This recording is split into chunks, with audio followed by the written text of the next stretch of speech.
가운데 하나님의 영혼들이 하나님의 말씀을 전하며 주의 생명을 전하며 살아가는 하나님의 역사가 가득한 하나님의 나라로 오늘도 임하여 주시옵소서. 하나님, 오늘도 생명을 구하는 자 하나님 생명을 부어주시고 성령의 인도하심으로 예배의 시작과 마지막까지 주께서 인도하여 주시옵소서. 말씀을 전하는 주의 종을 모든 허물을 주께서 자비와 인자로 덮어주시고 말씀을 들어 나온 주의 백성들 모든 심령이 주의 말씀에 아멘으로 화답하며 소명으로 살아가는 결단이 있는 귀한 예배 시간 되게 하여 주시옵소서. 감사하며 이 모든 말씀 우리 주 예수 그리스도 이름 받들어 기도 드리옵나이다. 아멘. 할렐루야.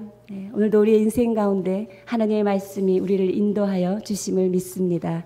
그 말씀이 충만한 예배 시간 될 줄 믿습니다. 오늘 주시는 하나님의 말씀 저희 함께 보도록 하겠습니다. 사도행전 27장 13 26절까지의 말씀입니다. 한 절씩 교독하고 마지막 26절은 다 함께 읽도록 하겠습니다.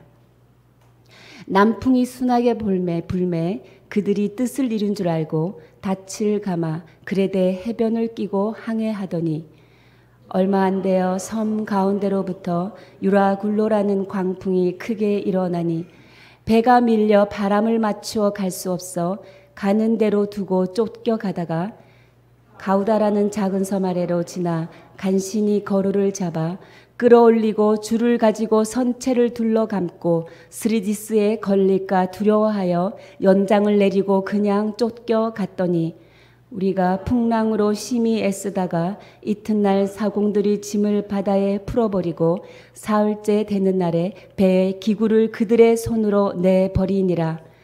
여러 날 동안 해도 별도 보이지 아니하고 큰 풍랑이 그대로 있음에 구원의 여망마저 없어졌더라. 여러 사람이 오래 먹지 못하였음에 바울이 가운데 서서 말하되 여러분이여 내 말을 듣고 그레데에서 떠나지 아니하여 이 타격과 손상을 면하였더라면 좋을 뻔하였느니라.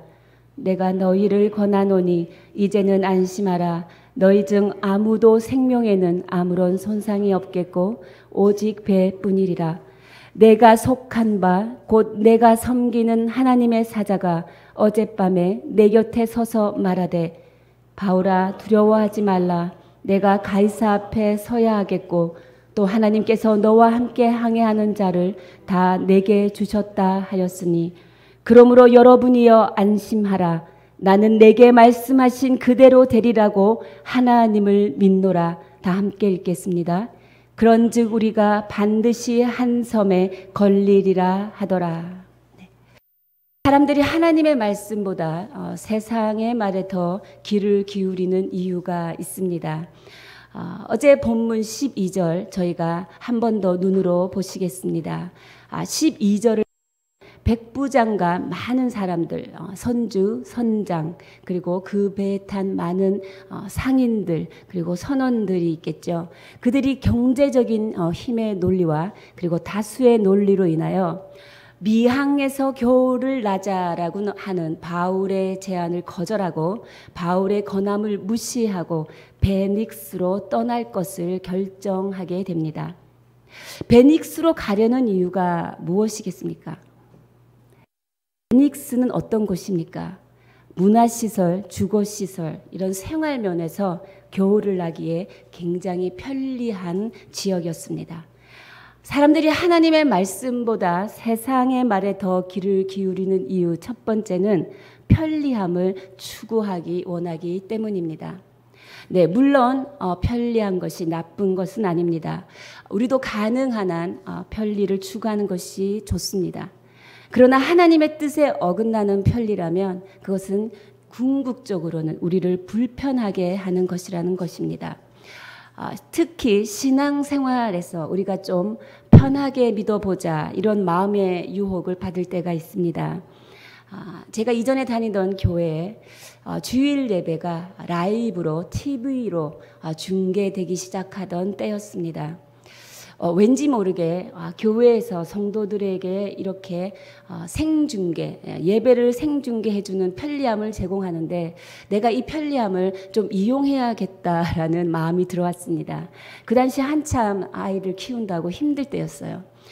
예배를 가려면 씻어야 하고 아이들도 챙겨야 하고 밥도 먹여야 하고 항상 시간에 쫓겨서 힘들었습니다. 그래서 어느 날 맞아, 집에서 TV로 내가 예배당에 앉은 그 모습 그대로 마음으로 예배를 드려도 괜찮겠다라는 마음이 들어왔습니다. 네. 옷을 갖춰 입고 되도록이면 정결하고 거룩한 마음을 유지하여서 라이브로 11시 예배를 보았죠. 네, 굉장히 은혜가 있었습니다. 그것이 2번이 되고 3번이 되니 어느새 나의 옷차림은 편안한 잠옷바람으로 앉아 있더라고요.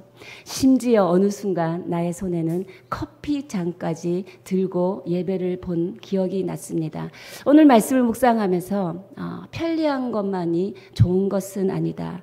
왜냐하면 성도가 예배에 나온다는 것은 예배를 통해서 말씀을 듣고 또 교회에 나와서 성경 공부를 하고 함께 봉사하고 교제를 하면서 하나님과의 수직적인 관계도 튼튼하게 하지만 성도 간의 수평적인 관계도 굉장히 튼튼하게 한다는 것입니다. 오히려 이렇게 편리함을 추가해서 한 걸음 한 걸음 마음의 유혹대로 내가 내어준다면 건강하지 않는 크리스찬이 될 수도 있다라는 생각을 제가 해보았습니다. 오늘 13절의 말씀이 사람들이 하나님의 말씀보다 세상의 말씀에 더, 세상의 말이죠. 세상의 말에 더 귀를 기울이는 이유 2번째가 이어지고 있었기 때문에 제가 12절 말씀부터 시작했습니다. 13절 다 함께 읽도록 하겠습니다. 시작. 풍이 순하게 불매 그들이 뜻을 이룬 줄 알고 닻을 감아 그레데 해변을 끼고 항해하더니. 네.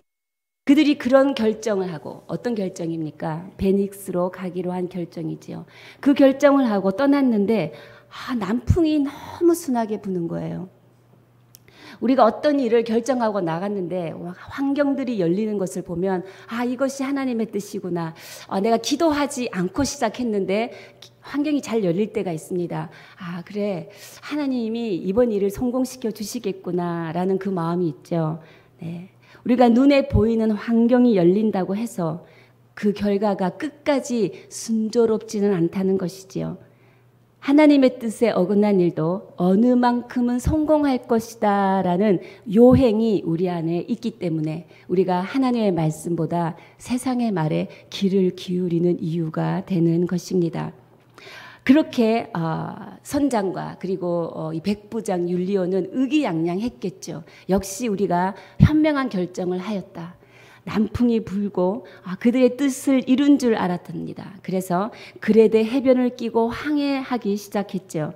14절에 보면 어떠한 일이 일어납니까? 어떤데요? 섬 가운데로부터 유라굴로라는 광풍이 크게 일어나니 바람을 맞춰 갈 수가 없게 되었고 가는 대로 두고 쫓겨가다가. 네. 우리가 바라보는 환경, 이 환경이 결정적인 중요한 요인이 되지 않습니다. 어떤 것을 결정할 때 환경 하나만으로 우리가 어떤 것을 결정하는 건 굉장히 위험한 것이지요. 결국 형통한 것처럼 보이지만 하나님의 말씀을 거스리고 세상의 말을 들으면 이러한 일이 일어납니다. 어떤 일이 일어납니까? 죽도록 고생합니다. 광풍을 만나게 된 거죠.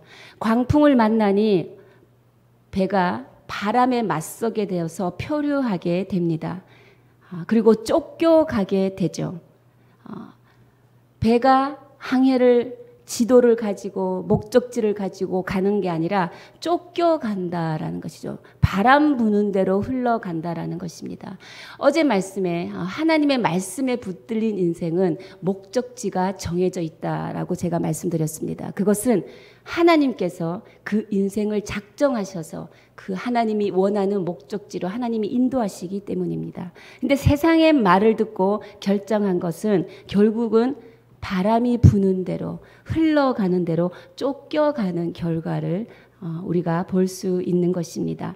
16절을 보면 이 배가 흘러가다가 가우다라는 작은 섬 아래에 간신히 지나고 거루를 잡고 그리고 또 끌어올리고 줄을 가지고 선체를 둘러 감고 스르디스에 걸릴까 두려워하여 연장을 내리고 그냥 쫓겨가더니.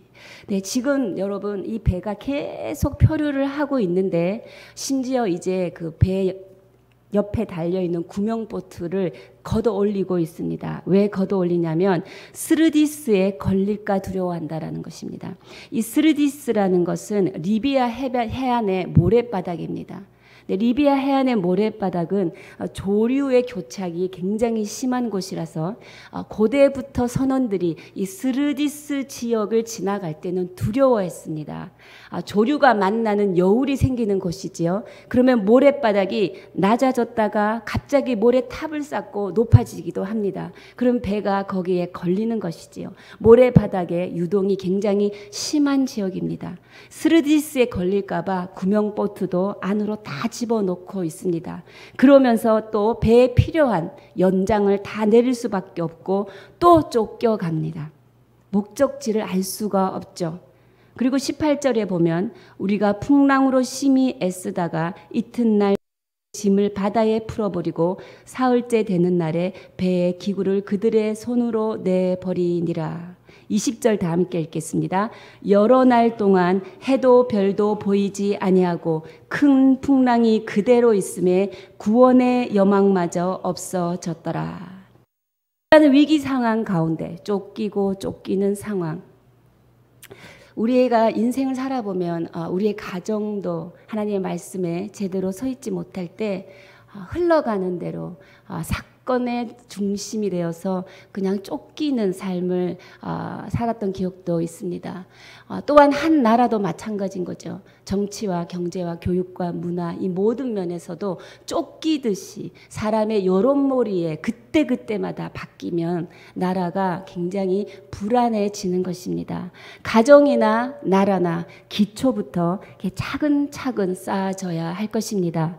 오늘 우리의 기도 가운데 우리나라가 기초부터 차근차근 쌓여지는 나라가 될 수 있도록 또한 우리 가정이 우리의 사업장이 기초부터 차근차근하게 쫓겨가는 가정이 아니라 하나님의 말씀으로 세상을 주도하는 가정, 세상을 주도하는 직장 되기를 우리가 함께 기도하는 시간을 가지기를 원합니다. 위기를 만나니까 사람들이 어떠한 반응을 합니까? 짐을 바다에 다 풀어내렸죠. 또 바다에 다 내버렸습니다. 이 짐은 어떤 짐들이었습니까? 먼 길에서 귀하다고 중요하다고 생각하는 물건들을 사서 이 물건을 팔아가지고 가정의 생계에도 보탬이 되고 나의 꿈도 이루고 꿈도 찾아 사랑도 찾아 나의 꿈을 이루어줄 수 있는 이 짐들이었다라는 것입니다. 그런데 이 짐들을 다 바다에 던져버리게 되었다. 이 무엇을 얘기하는 걸까요? 목숨 앞에서는 다 소용없더라는 것입니다. 목숨이 경각에 달려있는 위기 앞에서 짐과 물건이 무슨 소용이 있냐. 아무것도 소용이 없고 무의미했다. 심지어 꿈과 사랑마저도 다 무의미해졌다라는 것을 우리가 알 수 있죠. 심지어는 우리가 금방 읽은 여러 날 동안 해도 별도 보이지 않았다. 지금 방향이 어딘지도 모릅니다. 이 배가 어디로 가는지조차 사람들은 지금 모르고 있는 실정이죠. 근데 풍랑은 그치지 않고 있다는 것입니다. 계속해서 풍랑이 이어지니 사람들은 구원의 여망마저 없어졌더라. 이제 끝이구나. 276명의 목숨이 바로 수장되는 절대 절명의 위기의 상황인 것입니다. 이 위기의 상황에서 허름한 옷차림에 온몸에 사슬을 감은 미결수 사도 바울이 조용히 일어나서 말을 하기 시작합니다. 극적인 반전이 위기 상황에서 일어나고 있는 것이지요. 21절, 22절 다 함께 읽겠습니다. 여러 사람이 오래 먹지 못하였음에 바울이 가운데 서서 말하되 여러분이여 내 말을 듣고 그레데에서 떠나지 아니하여 이 타격과 손상을 면하였더라면 좋을 뻔하였느니라. 내가 너희를 권하노니 이제는 안심하라. 너희 중 아무도 생명에는 아무런 손상이 없겠고 오직 배뿐이라. 아멘. 사도 바울이 지금 너희가 내 말을 듣고 글에 대해서 떠나지 아니하였다면 좋았을 텐데 라고 21절에 말합니다. 근데 사도 바울은 이렇게 지적하는 데서 끝나지 않았습니다. 사도 바울이 진짜 말하고 싶은 말은 바로 22절이라는 것이지요. 우리가 어떤 문제에 대해서 논의를 할 때도 문제만 제기하는 사람들이 있죠. 근데 문제 제기는 문제 해결의 근본이 될 수 없습니다. 어떻게 할 것인가에 대한 논의가 있어야겠죠. 내 비전, 희망을 제시해 주고 있다라는 것이죠. 22절을 보면 사도 바울이 뭐라고 말을 합니까? 이제는 안심하라 라고 사도 바울이 말합니다. 바람과 파도는 지금 멈추지 않았습니다. 그리고 사람들은 지금 14일째 음식을 먹지 못한 상태입니다. 죽는구나, 생명의 끈을 다 놓은 상태에서 사도 바울의 이 말은 구원의 말이죠. 살리는 말이죠. 안심하라. 한 명의 생명도 손상이 없을 것이다. 오직 배만 손상이 있을 것이다 라는 것입니다. 이 희망의 메시지를 듣고 사도 바울에게 눈도 돌리지 않았고 사도 바울의 권함을 무시했던 사람들이 이제 그 허름한 노인에게 눈을 돌리기 시작합니다. 이렇게 영적인 지도자는 위기 상황에서 빛이 나는 것이지요. 남풍이 불고 정말 순풍의 돛담배들이 정말 그 순풍에서 지도력이 빛나는 것이 아니라 영적인 지도자는 위기 상황에 더 빛이 나는 것입니다. 그리고 사도 바울은 설교를 시작합니다. 23절, 24절 다 함께 읽도록 하겠습니다. 내가 속한 바 곧 내가 섬기는 하나님의 사자가 어젯밤에 내 곁에 서서 말하되 바울아 두려워하지 말라. 내가 가이사 앞에 서야 하겠고 또 하나님께서 너와 함께 항해하는 자를 다 내게 주셨다 하였으니. 아멘. 13절부터 우리가 또 마지막까지 보는 26절이 오늘 본문의 핵심입니다.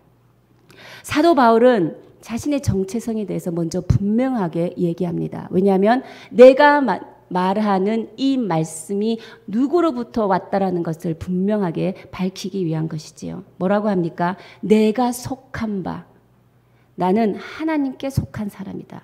또 내가 섬기는 하나님. 나는 하나님만 예배하는 자다. 이 말은 결국은 나의 주인은 하나님이시다. 그리고 생명의 주인은 하나님이시다 라고 사도 바울이 시작하는 것입니다. 그런데 그 하나님께서 내 곁에 서서 말씀을 하셨다라는 것이죠. 바울에게는 뭐가 있었느냐? 바로 하나님의 메시지가 있었다라는 것입니다. 그 하나님의 메시지가 어떤 내용이냐? 바울아 두려워하지 말라. 하나님의 메시지, 바울아 두려워하지 말라. 두 번째, 내가 가이사 앞에 서야 하겠고, 이것은 무엇입니까? 사도 바울의 소명입니다. 사도 바울의 소명, 하나님께서는 위기 때마다 바울에게 그 위기를 모면하는 방법을 제시하지 않았고 위기 때마다 믿음의 사람 바울에게 소명을 다시 한번 기억시키게 하였습니다. 사도 바울은 이 소명을 기억할 때마다 다시 한번 용기를 내고 힘을 내고 일어설게 될 수 있었던 것입니다.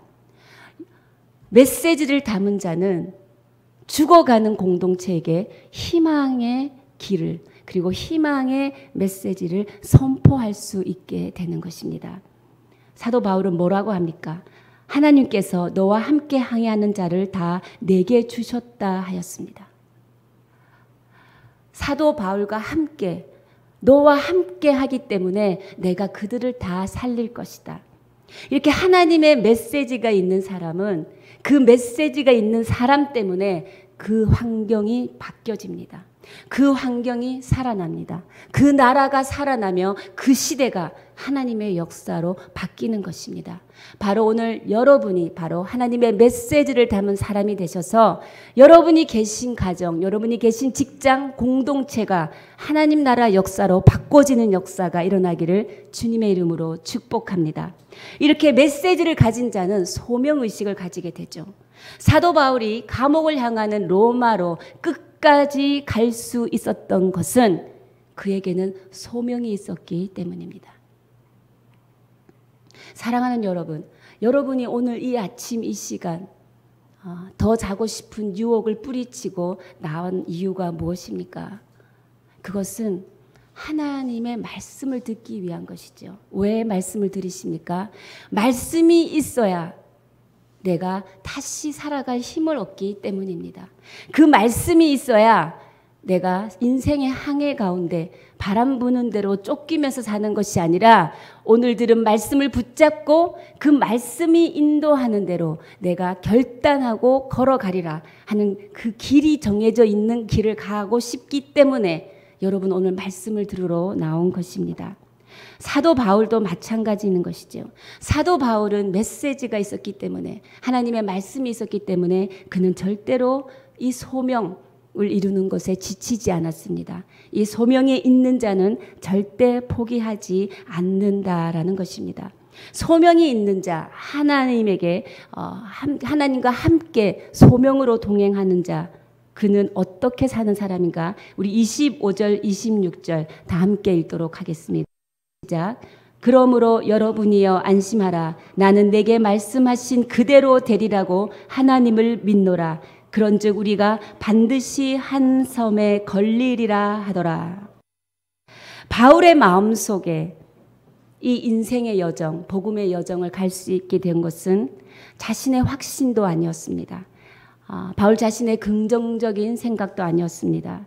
오로지 살아있는 하나님의 말씀이 그 바울의 마음속에 있었기 때문에 사도 바울은 그 길을 걸어갈 수 있었죠. 그리고 사도 바울은 이렇게 오늘도 제시하고 선포할 수 있는 것입니다. 내게 말씀하신 그대로 되리라고 하나님을 믿노라. 아멘. 여러분 오늘 이 말씀 붙들고 주님 앞에 믿음으로 선포하는 기도 시간 가지기를 제가 축복합니다. 그렇습니다. 하나님의 말씀은 말씀하신 그대로 됩니다. 말씀은 그대로 사건이 되는 것입니다. 단 믿음으로 반응하는 자에게. 사도 바울은 믿음으로 지금 선포하고 있는 것입니다. 그리고 26절 그런즉 우리가 반드시 한 섬에 걸리리라 하더라. 우리가 한 사람도 죽지 않고 한 섬에 걸리리라. 죽으려는 사람들에게 지금 살 길을 제시하고 있는 것입니다. 그 살 길은 무엇일까요? 바로 역사의 주관자이신 예수 그리스도라는 것입니다.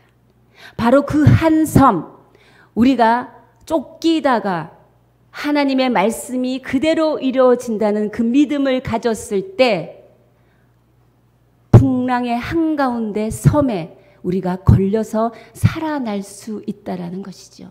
그 섬은 무엇인가?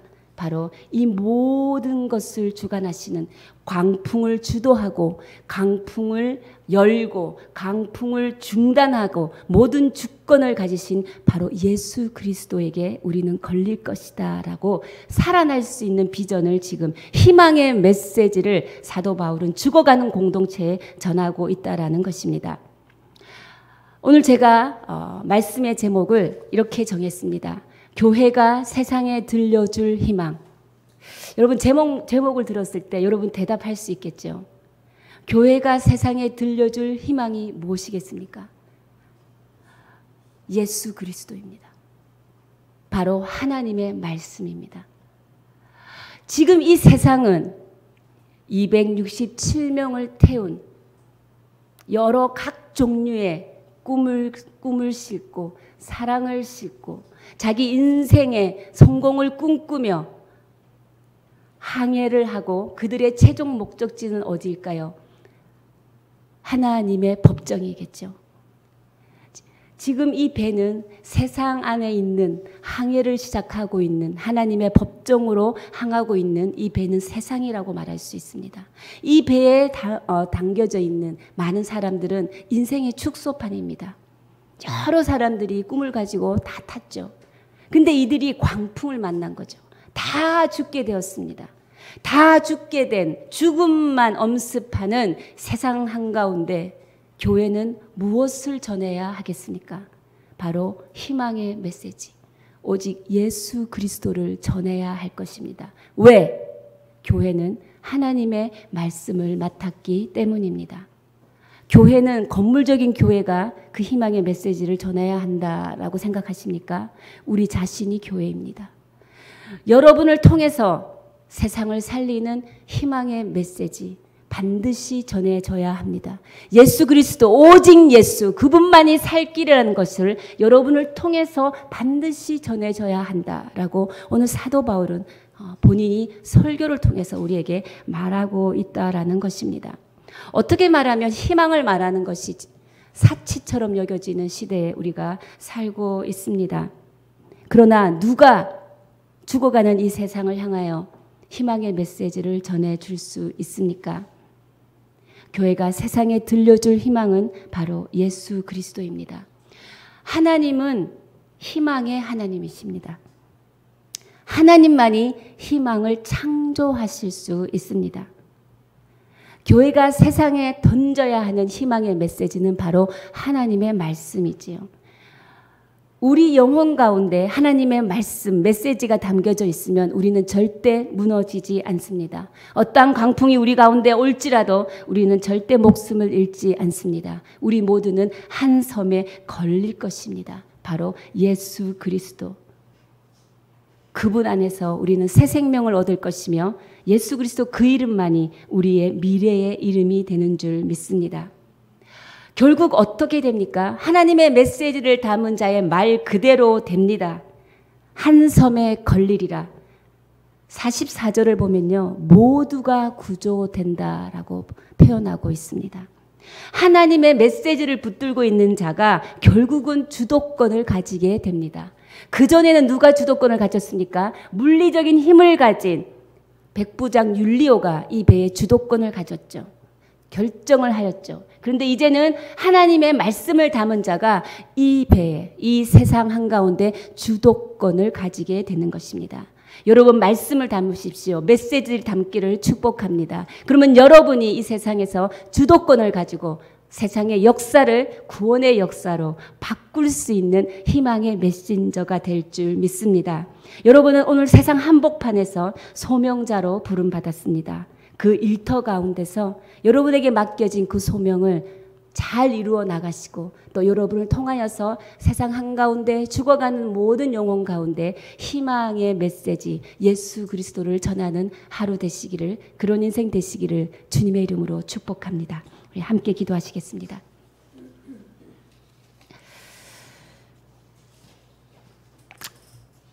하나님, 좋으신 하나님, 인생을 사는 동안 우리에게 필요한 약속을 허락하여 주십시오. 주님, 모든 위기 가운데서 피할 길을 달라고 기도하기 전에 하나님 말씀을 주시옵소서, 하나님 저에게 메시지를 주시옵소서 기도하는 사람 되게 하여 주십시오. 메시지를 통하여서 우리의 소명을 확인하는 귀한 성도 되게 하여 주시고, 하나님 메시지가 있는 자 결코 무너지지 않음을 다시 한번 믿음으로 선포하는 자가 되게 하여 주시옵소서. 하나님, 우리가 교회이며 교회는 하나님의 말씀을 맡은 사람이고 또 맡은 공동체입니다. 하나님, 우리와 교회를 통하여서 살아계신 예수 그리스도, 그분의 이름을 전하고 그분의 생명을 전하며 그분의 말씀을 전하는 것이 우리의 소명이 되게 하여 주십시오. 오늘 이 시간 우리가 기도하고 간구할 될 것은 오직 예수 그리스도, 그분의 이름을 붙드는 기도여야 되고 그분의 이름을 전하는 기도여야 되고 그분의 이름에 합당한 삶을 살아가기를 결단하는 기도가 되기를 원합니다. 우리 함께 고백하며 나아가시겠습니다.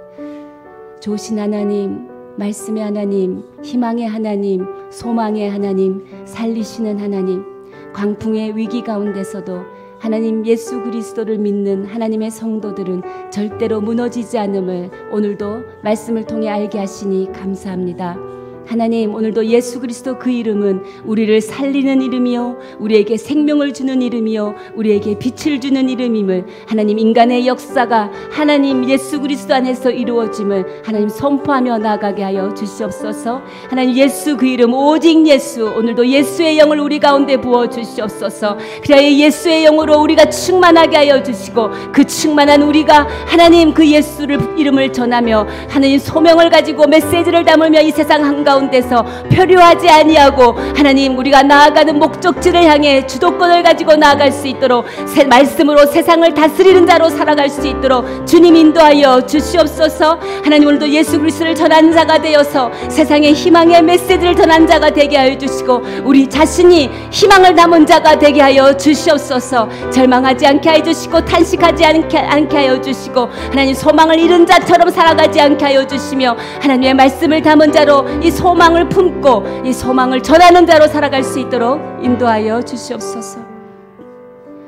생명의 하나님 감사합니다. 당장 내 눈앞에 답이 보이지 않고 지독한 고난 가운데 공고함이 끊기지 않더라도, 또 율굴로와 같은 강풍이 나를 덮쳐온다 할지라도, 하나님 내가 반드시 한 섬에 걸려 살아나리라. 주님, 오늘 이 말씀 붙들고 기도합니다. 예수 그리스도 그 이름이 나를 살리는 이름이요, 희망을 제시하는 비전의 이름이요, 우리의 미래의 이름임을 믿음으로 선포합니다. 예수 그리스도 그 이름으로 사는 자 가운데 오늘도 주님께서 두려워하지 말라, 안심하라, 주께서 말씀하시니 이 모든 것이 우리 주 예수 그리스도의 십자가의 공로의 은혜임을 오늘도 깨닫고 알고 기억하는 하루가 되게 하여 주시옵소서. 오늘도 예수 그리스도 그 이름이 우리 가운데 있기에 오늘도 예수 그리스도를 모르는 자들 가운데 그 희망의 메시지를 전하는 자로 살아가게 하여 주시고, 우리 자신의 삶이 바로 희망의 메시지가 되게 하여 주시고, 우리의 삶을 통하여서 희망이 솟아나고 다른 소망을 잃은 자들이 소망을 바라볼 수 있는 삶을 살아가는 믿음의 성도들 되게 하여 주시옵소서. 그렇게 하실 주님을 신뢰하오며 이 모든 말씀 우리 주 예수 그리스도의 이름으로 기도드려오며, 지금 이 시간 우리 주 예수 그리스도의 크신 은혜와 하나님 아버지의 무한하신 사랑과 성령의 위로 교통 역사하심이 세상을 향하여 희망의 메시지를 전하기를 결단하며 돌아가는 주의 백성들 머리 위에, 사람 살리는 교회 위에, 선교사님들 위에 지금으로부터 영원까지 함께 하시기를 간절히 축원하옵나이다. 아멘.